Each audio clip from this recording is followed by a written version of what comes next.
దేవుని నామమున స్తోత్రాలండి. మీ అందరికీ నా వందనాలు.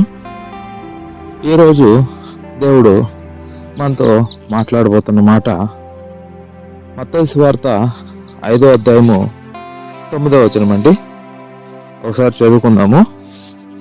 సమాధానపరచేవారు ధన్యులు, వారు దేవుని కుమారులు అనబడుదురు. ఈరోజు ఒక ప్రత్యేకతగా దేవుడు మనతో అనుకుంటున్నాడండి. ఆయన ఈ కాలంలో సమాధానపరిచేవారు తక్కువ కరువైపోయినారు. అదే రీతిలో గొడవలు పెట్టేవారు ఎక్కువైపోయినారు. అసమాధానపరిచేవారు ఏదైనా గొడవ వచ్చింది, ఏదైనా ఇబ్బంది వచ్చింది, ఏదైనా రకరకాల కలహాలు వస్తాయి. సహజ రీతిగా చాలా వరకు వస్తూ ఉన్నాయి. ఈ కాలంలో ఇప్పుడు ఈ రెండో రాకడ సమయంలో అధికంగా వస్తున్నాయి. ఇలాంటి సమయంలో కొంతమంది మాత్రము వాళ్ళు సాతాను మార్గాన్ని ఎంచుకున్నారు.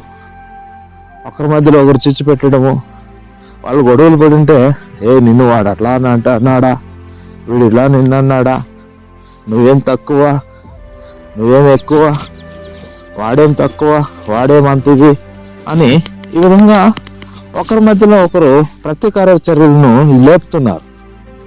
ఇంకా గొడవని పెద్ద చేస్తున్నారు, అసమాధాన పరుస్తున్నారు.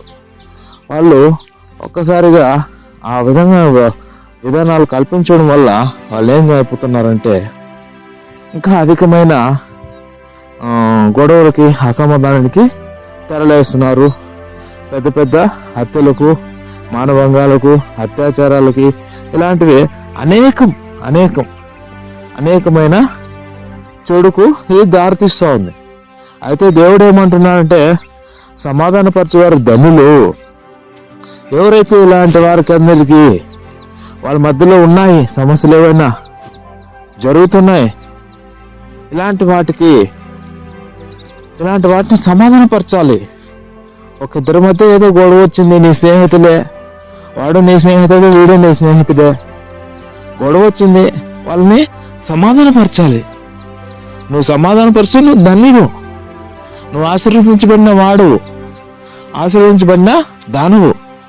కాబట్టి ఒకసారి జ్ఞాపకం చేసుకోండి, నువ్వు ఆశీర్వదించబడిన వాడిగా ఉండాలనుకుంటున్నావా, లేదంటే ఇంకా ఆశీర్వాదం లేదంటే శాపమే. కాబట్టి జ్ఞాపకం చేసుకో, వాళ్ళే దేవుని కుమారులని కూడా దేవుడు ఆ మాట అంటున్నాడు. దేవుని కుమారుడుగా, కుమార్తెగా నువ్వు ఉండాలంటే సమాధానపరచాలి. సమస్యలు వచ్చింటాయి, ఒక కుటుంబంలో అనేక ఇబ్బందులు, అనేక సమస్యలు వస్తాయి. కాబట్టి వాటిని సమాధానపరచాలి నీ వల్ల అయినంత వరకు. కానీ నువ్వు వాళ్ళని ప్రతీకార చర్యలకు తిరిగి లేపకూడదు. కాబట్టి జ్ఞాపకం చేసుకో సహోదరి, సహోదరుడా, నువ్వు దేవుని కుమారుడు, కుమార్తెగా ఆశీర్వదించబడిన దానిగా ఉండాలంటే నువ్వు నీ ఎదుట అదే పనిగా దానికోసం నువ్వు వెతకలాడాల్సిన అవసరంలా, నీ ఎదుట, నీ ఇంట్లో, నీ కుటుంబంలో, నీ సహోదరుల మధ్య, లేదంటే నీ కళ్ళు కనపడిన చోట, నువ్వు పనిచేస్తున్న చోట ఏదైనా ఇలాంటి గొడవలు, అసమాధానాలు బయటపడినప్పుడు నీకు తెలిసింటే వాళ్ళని సమాధానపరచు, దాన్ని సాల్వ్ చేయడానికి ప్రయత్నించు. అప్పుడు నువ్వు ఆశీర్వదించబడతావు, నువ్వు దేవుని కుమారుడుగా, కుమార్తెగా ఉంటావు. ఇది వాక్యం దేవుడు చెప్తున్న మాట.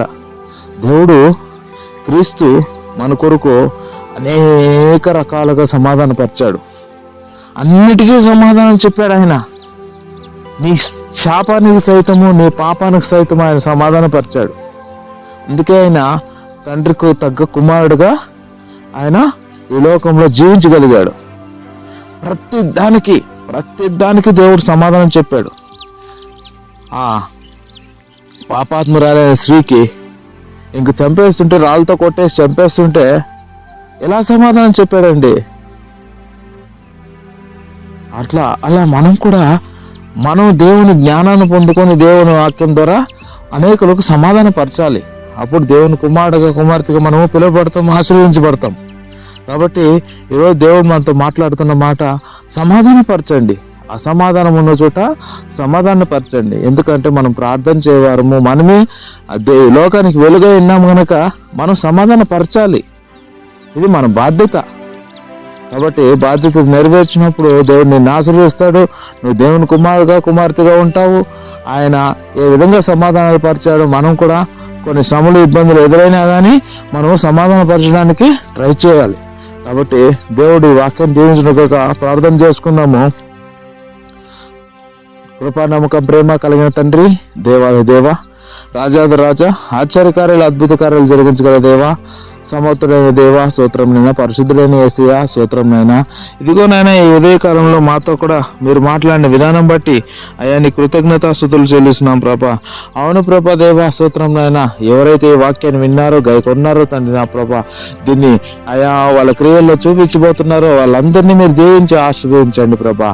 అయ్యా మీరు వాళ్ళ జీవితాల్లో అద్భుత కార్యాలు జరిగించండి, ఆశ్చర్య కార్యాలు జరిగించండి. అవునండి, నీ కుమార్తెలు కుమారులు చేయబోతున్న ఈ సమాధానపరచు కార్యక్రమాన్ని తండ్రి నా ప్రభా, ఈ వాక్యాన్ని నాయన అమలు పరుస్తున్న వారిని అందరినీ కూడా తండ్రి నా ప్రభా మీరు ఆశీర్వదించండి. ఇంతవరకు వాళ్ళ కాలం వాళ్ళ జీవితంలో ఏదైనా దీనివల్ల ఇలా చేస్తుంది కూడా వాళ్ళ జీవితంలో ఆశీర్వదించబడలేకపోతే మీరు ఆశీర్వదించండి. ఈ రోజు నుంచి నా ప్రభా మీరు సహాయం చేయండి. ఎందుకంటే నీ వాక్యం సెలవిస్తుంది కనుక అయా తండ్రి మీరు సహాయం చేయండి, అద్భుతాలు జరిగించండి. అయితే అదే విధంగా తండ్రి నా ప్రభా ఈ సమయంలో తండ్రి ఎవరైతే అనారోగ్య స్థితిలో ఉన్నారో, ఎవరైతే అసమాధానంలో ఉంటున్నారో, ఎవరైతే తండ్రి పడిపోయినారో వాళ్ళందరినీ మీరు జ్ఞాపకం చేసుకోండి. వారు లేవనెత్తండి, వారు ముట్టండి, తాకండి, స్వస్థపరచండి ప్రభా. మీరు దీవించండి, ఆశీర్వదించండి. ఈ కుటుంబాలను, నీ బిడ్డల్ని మీరు లేవనెత్తి మీరు ముందుకు నడిపిస్తారని నీకే మహిమగంత ప్రభావం చెల్లించుకుంటూ నజరేయుడైన యేసు నామమున ప్రార్థన చేసి అడిగి వేడుకుంటున్నాం తండ్రి. Amen, amen.